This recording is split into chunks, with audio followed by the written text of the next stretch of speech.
Olá, boa noite, muito bem-vindos a mais um programa de estudos bíblicos aqui na Rede Super.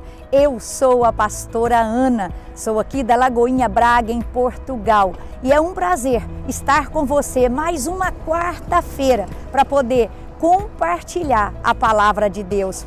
Você sabe que eu sou missionária e não há privilégio maior do que nós podermos ir até os confins da terra, levando essa mensagem poderosa de salvação, levando essas boas novas aqui de esperança.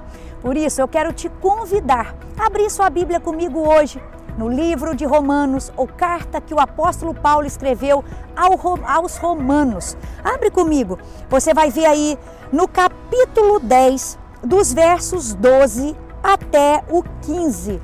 Romanos 10, dos versos 12 a 15, diz assim: Não há diferença entre judeus e gentios, pois o mesmo Senhor é o Senhor de todos e abençoa ricamente todos os que o invocam. Porque todo aquele que invocar o nome do Senhor será salvo. Pois como invocarão aquele em quem não creram? E como crerão naquele de quem não ouviram falar? E como ouvirão, se não há quem pregue? E como pregarão, se não forem enviados? Como está escrito, como são belos os pés dos que anunciam as boas novas. Queridos, às vezes nós chegamos para conversar com uma pessoa e nós falamos para ela que Jesus Cristo é o Filho de Deus, que Jesus Cristo, Ele é Deus encarnado, aquele que veio para morrer no nosso lugar, que morreu no nosso lugar na cruz do Calvário, né? Ele que ali, queridos, nos justificou diante do Pai. Quando nós chegamos para as pessoas para falarem que todos pecaram e destituídos estão da glória de Deus e que elas precisam se arrepender e aceitar Jesus como o Senhor e Salvador das suas vidas. Muitas vezes, quando nós chegamos com essa mensagem, muitas vezes quando nós informamos que Deus se encarnou, que enviou o seu único filho, que ele morreu, mas no terceiro dia ressuscitou, muitas perguntam: como pode ser? Como pode ser?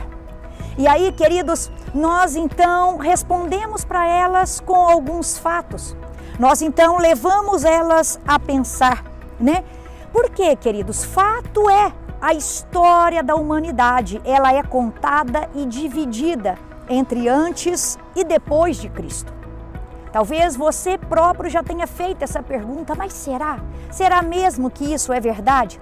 Talvez você já tenha plena convicção dessa verdade. Talvez o Espírito Santo já testificou isso aí no seu coração, mas tem outros ao seu redor, na sua família, no seu trabalho, se questionando a mesma coisa. Mas será?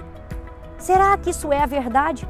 E tem outros ainda, queridos, que nem questionam essa verdade, porque nunca ouviram falar dessa verdade.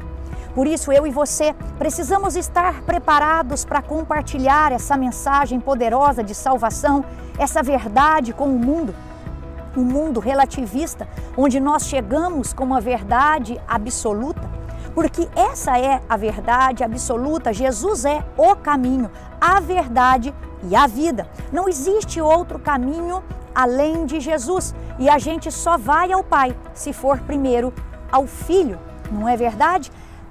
Por isso que Jesus fala, né, que para ir ao Pai tem que vir a Ele.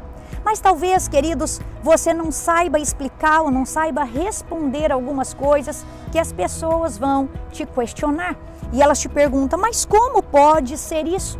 E você então dará para essas pessoas alguns fatos. Diga para ela, como pode uma pequena comunidade de pescadores na Galileia, a partir dessa pequena comunidade, foi que a cristandade começou, se desenvolveu e foi se tornando um movimento que conquistou milhares de milhares e que foi a mensagem espalhada por todo o mundo. Hoje, 1/3 do mundo se declara cristão. Como eu disse para você, essa história, Jesus, ele dividiu a história entre antes dele e depois dele.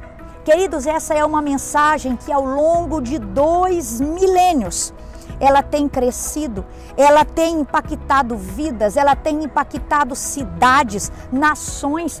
Nós vemos isso, querido, como o Evangelho transformou a Inglaterra, como o Evangelho transformou os Estados Unidos, mas principalmente essa mensagem não apenas cresceu, não apenas impactou, mas ela permaneceu ao longo de 2 milênios. Isso mostra para mim e para você, igreja, que essa mensagem não é um modismo, não é uma moda que hoje serve e amanhã não serve mais. Não é, queridos, uma onda que vem e vai e que desaparece. Não, é uma mensagem que perdura 2 milênios.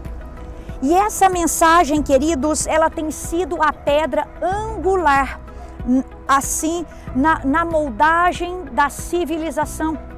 Quando você olha, por exemplo, para a música, para as artes, nós vemos que muitos desses pintores antigos, a música foi influenciada pelos cristãos. Quando você olha para a construção daquelas grandes catedrais, aquelas grandes catedrais também inspirou essa área da construção. Quando você vai para a história e vê que foi a partir de uma mulher que leu ali a parábola, do bom samaritano, que ela entendeu a importância de amar, de ajudar, de cuidar e começou na sua casa a cuidar de pessoas e a partir daí nasce o hospital. Então o cristianismo, ele foi, queridos, ali plantando escolas, plantando universidades, e você vê quantas universidades e escolas foram plantadas por missionários, por pessoas cristãs, bibliotecas, as leis foram influenciadas pelo cristianismo, a ética. Por quê, queridos? Por que isso aconteceu e como isso aconteceu? Isso aconteceu porque essa mensagem que eu e você portamos é a verdade. É por isso que ela impacta, é por isso que ela transforma e é por isso que ela permanece ao longo dos séculos. Essa mensagem, queridos, é a verdade e essa verdade é sustentada pelos fatos, é sustentada pela história, é sustentada pelo tempo. Essa mensagem, queridos, ela transformou vidas e mais vidas. Pode ser agora que você esteja me ouvindo e essa mensagem já tenha transformado a sua vida.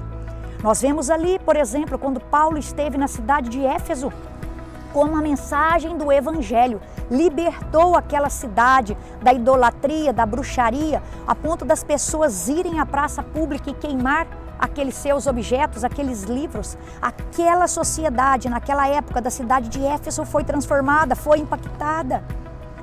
Você lê a história da Inglaterra e você vai ver também como o cristianismo transformou aquela cidade. Essa é a verdade, queridos, essa palavra, essa escritura, ela é a verdade, ela é a mensagem que o Criador dos céus e da terra trouxe, deu para toda a humanidade, revelou para toda a humanidade. Mas, queridos, talvez você se pergunte, mas pastora, por que tudo isso? Existe uma razão simples e Paulo explica para a gente, porque todos pecaram e destituídos estavam da glória de Deus. E, queridos, para que nós não ficássemos, então, separados de Deus eternamente, era preciso que Deus fizesse algo. E Deus planejou isso antes da fundação do mundo. As coisas que aconteceram, por exemplo, como Adão e Eva pecarem contra Deus, isso não pegou Deus de surpresa. Não foi que Deus teve que criar um plano B. Deus já sabia, queridos, desde o início, quando nos criou. E talvez seja a sua pergunta, pastora, mas por que Deus nos criou sabendo que ia acontecer tudo isso? E aí eu te pergunto, você é pai? Você é mãe? Você então, embora os seus filhos te desobedeçam, embora tenha hora que os seus filhos façam coisas que você não gosta, você preferia tê-los ou não tê-los? Assim foi com Deus. Deus, mesmo sabendo de tudo o que aconteceria, Deus preferiu ter cada um de nós. É por isso, queridos, que Ele nos criou. Ele nos criou porque Ele nos amou com amor incondicional, então Ele preferia passar a eternidade conosco do que sem nós. Então Ele nos criou, mas fato é que o homem pecou e Ele já sabia que isso aconteceria, então Ele tinha um plano.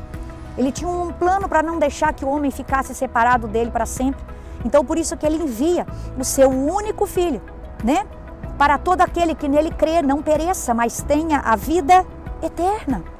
E aí, queridos, todos aqueles que creem que Jesus é o Filho de Deus, todos aqueles que confessam, todos aqueles que invocam, se tornam também filhos de Deus. E aí você se pergunta, pastora, mas e essa mensagem?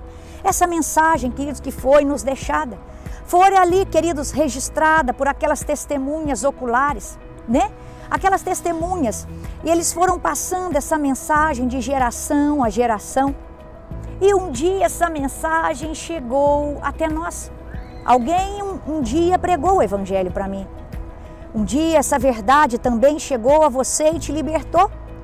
Um dia, queridos, alguém pregou para você e você já deve ter pregado para outros. Então, de geração em geração, essa mensagem foi passando até, queridos, que chegasse até nós, através do sangue dos mártires, através dos pés dos que anunciam as boas novas. Essa mensagem em 20 séculos foi passando de geração em geração e nos alcançou. E esse é o convite que eu quero te fazer nesse dia, que essa mensagem não pode parar na nossa geração. Os nossos tataravós, bisavós, os nossos avós foram passando isso e hoje nós precisamos passar para a nossa geração e para a geração seguinte. Essa mensagem que é a verdade, essa mensagem que liberta, essa mensagem poderosa de salvação, de transformação, não pode parar em mim e em você. Nós precisamos fazer a nossa parte e anunciar para esses 2 bilhões de pessoas que ainda não conhecem a Cristo, que Ele existe e que Ele veio para salvar cada uma delas. Sim, existem ainda 2 bilhões de pessoas no mundo que nunca ouviram falar do Senhor Jesus. É por isso que eu e você precisamos levar essa verdade para as pessoas, mostrar para as pessoas que elas pecaram, para lhes dar a chance de se arrepender e assim invocar o nome do Senhor. Porque como diz Romanos, que nós acabamos de ler no verso 13, porque todo aquele que invocar o nome do Senhor será salvo. Paulo faz essa afirmação, todo aquele que invocar o nome do Senhor será salvo. E depois, logo após essa afirmação, Paulo nos traz 4 perguntas. E essas 4 perguntas nos desperta, querido. Essas 4 perguntas faz um apelo para a gente, nos chamando a responsabilidade nossa quanto à evangelização das nações. Então é primordial que eu e você entendamos esse apelo, porque, queridos, existe uma missão, existe ainda um ide do Senhor, existe um chamado, existe uma responsabilidade minha e sua de compartilhar essa mensagem com aqueles que ainda não a ouviram. Por isso que Paulo fala aqui pra gente, como invocarão aquele em quem não creram? É a primeira pergunta, e segue, e como crerão naquele de quem não ouviram? Queridos, como alguém vai clamar por alguém, como alguém vai crer em alguém que não conhece? Eles precisam ouvir que essa pessoa existe. E mais, queridos, ele continua, e como ouvirão se não há quem pregue? E como pregarão se não forem enviados? Ah, querido, ser cristão é muito mais do que ter o conhecimento de Jesus. Ser cristão é sim conhecer Jesus, mas é também seguir Jesus e pregar o nome de Jesus. E talvez você esteja me assistindo e perguntando, pastora, mas Deus não poderia ter feito tudo isso sozinho? Queridos, mas é claro que poderia. Para Deus não há impossíveis, Deus pode todas as coisas.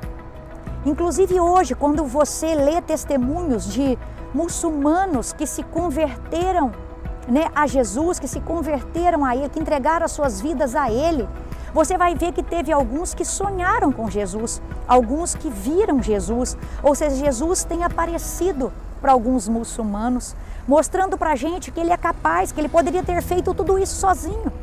Mas Ele nos deu, querido, o privilégio de sermos embaixadores do Seu reino. Ele compartilhou conosco e nos delegou essa tarefa e hoje eu e você temos esse privilégio de sermos os seus cooperadores. Por isso que o ide do Senhor, por isso que a missão, por isso que o nosso chamado não é, queridos, uma obrigação. Nós não respondemos porque é uma ordem, nós não respondemos porque é uma imposição, não. Nós respondemos porque entendemos que que somos privilegiados de cooperarmos nessa obra de redenção que Ele planejou desde a fundação do mundo. Existe uma responsabilidade, querido, uma responsabilidade minha e sua de cooperarmos na evangelização das nações. Deus chamou a igreja para proclamar o evangelho em todo o mundo. Talvez você esteja aí pensando, mas pastora, se todo mundo for, quem é que vai ficar? Querido, mas a igreja, ela tem uma dúplice missão. Ela consolida aqueles que estão dentro, ela discipula aqueles que estão dentro, ela é chamada para dentro, ela é chamada para cuidar daqueles que estão dentro, mas ela é também chamada para ir buscar aqueles que estão perdidos, aqueles que ainda não ouviram falar do nosso Senhor Jesus Cristo. Então ela tem uma missão dentro e tem também uma missão fora. John Stott resume esses versículos que Paulo deixou para mim e para você como um apelo, né? Ele resume o seguinte, ele fala o seguinte, a essência do argumento do apóstolo Paulo é o seguinte: Cristo envia os seus mensageiros. Os seus mensageiros então anunciam, eles pregam as boas novas, pregam essa mensagem.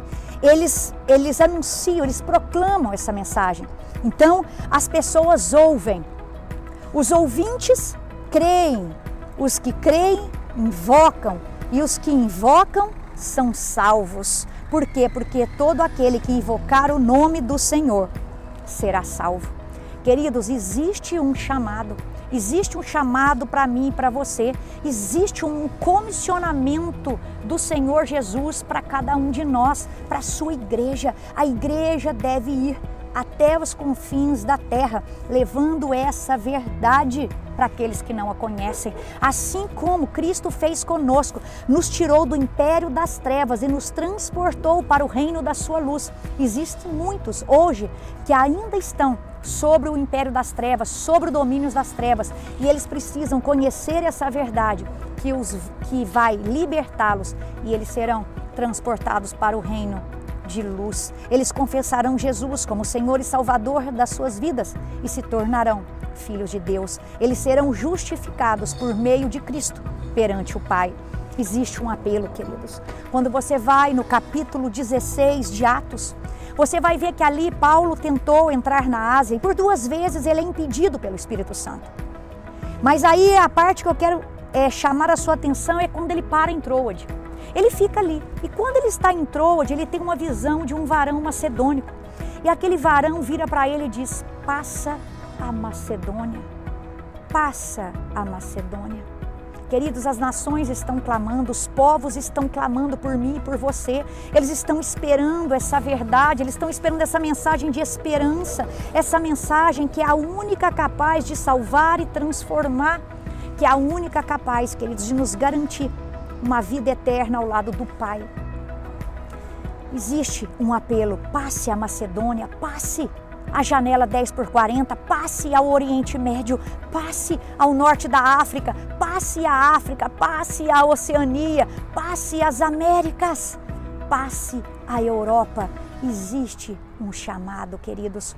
Quando você olha para as estatísticas hoje, essas estatísticas nos assustam. São 2 bilhões de pessoas que ainda não ouviram falar de Jesus, 2.000 comunidades sem conhecer Jesus, 3.000 línguas sem um verso da Bíblia traduzido para o seu idioma. E se você pega a janela 10x40, né? Que os estudiosos fazem, ela começa aqui no oeste da África e vai até o leste da Ásia.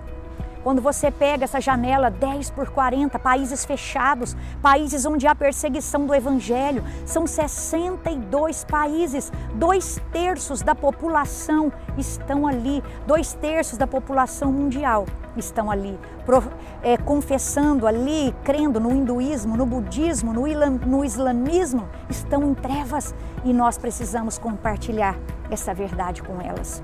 Mas talvez você esteja aí, queridos, no Brasil também há um triste quadro. Existem 5 povos que são os menos alcançados, os menos evangelizados no Brasil. Entre eles estão os indígenas, estão os ribeirinhos, estão os quilombolas, os ciganos, os sertanejos. E eles estão dizendo para a gente: passe a Macedônia, passe à Macedônia. Passe à Macedônia. Queridos, esse apelo está aí para você. Nós precisamos, existe uma missão para a igreja, que é proclamar o Evangelho em todo o mundo. Queridos, não abra mão do seu chamado, não desista do seu chamado, porque esse chamado, queridos, é urgente. Nós fomos chamados para pregar o Evangelho, de anunciar o Evangelho até o último minuto, até que Ele venha. Os povos estão clamando. Queridos, desde 2007, eu me dispus a servir ao Senhor em missões. Então hoje aqui, já em 2021, são 14 anos pregando o Evangelho ao redor do mundo. Eu já fui pregar ali para os Pataxós, na Bahia. Em 2007, em 2008 eu preguei ali. Em 2009 eu tive a oportunidade de estar com os ribeirinhos. Fui ali na comunidade ribeirinha de Jacarezinho, Bararuá. Também já fui a Moçambique levando a palavra de Deus. Já fui à África do Sul, em Durban, ali onde estavam na época os líderes, o Kaiser e a Suzy. Que privilégio estar ali com aquele povo, com o povo Zulu. Também, queridos, já fui para a Inglaterra, para a Albânia, levando o Evangelho de Cristo. Já servi no Oriente Médio e hoje eu sirvo aqui em Portugal. Queridos, eu sou apenas uma pessoa e Deus já me levou a tantos lugares, porque eu estou disponível para que Ele me leve, para que Ele me use. E Ele quer somente a sua disponibilidade. O seu eis-me aqui, Senhor, envia-me a mim. Queridos, não tenha medo, porque aquele que te chamou, Ele vai te capacitar. Ele é o dono da missão. Ele é o mais interessado em que tudo isso dê certo. Ele quer ver os seus filhos ao lado dele na eternidade. Então não temas, o Senhor, Ele vai junto com você nessa missão. O Senhor te capacita nessa missão. Não temas, queridos, simplesmente se coloque nas mãos dEle. Eu sei, queridos, que muitas vezes nós olhamos aqui que os pés dos que anunciam as boas obras são formosos. Quão formosos são, quão belos são os pés dos que anunciam as boas novas. Mas nem sempre, queridos, nem sempre você vai ver apenas flores nos seus caminhos. Porque não esqueça que Paulo também, na sua primeira carta aos Coríntios, lá no capítulo 4, ele nos alertou que parece que Deus colocou nós, os apóstolos, em último lugar. Nós, queridos, somos como que a escória da terra, a escória do mundo, um espetáculo para homens e anjos. Mas algo que eu quero dizer para você é que não importa o que você passe, vai sempre valer a pena.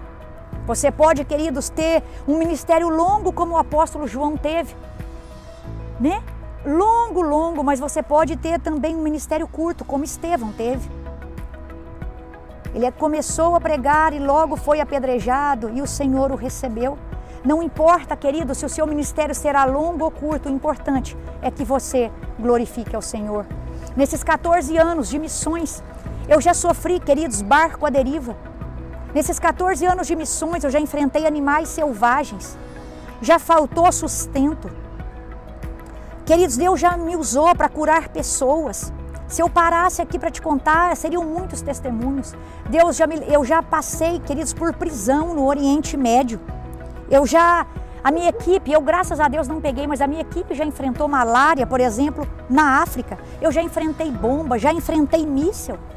E até o meu valor foi comparado ao valor de um carro. Mas nada disso, queridos, pode nos paralisar. Nada disso vai nos paralisar, porque o propósito, a missão é muito maior.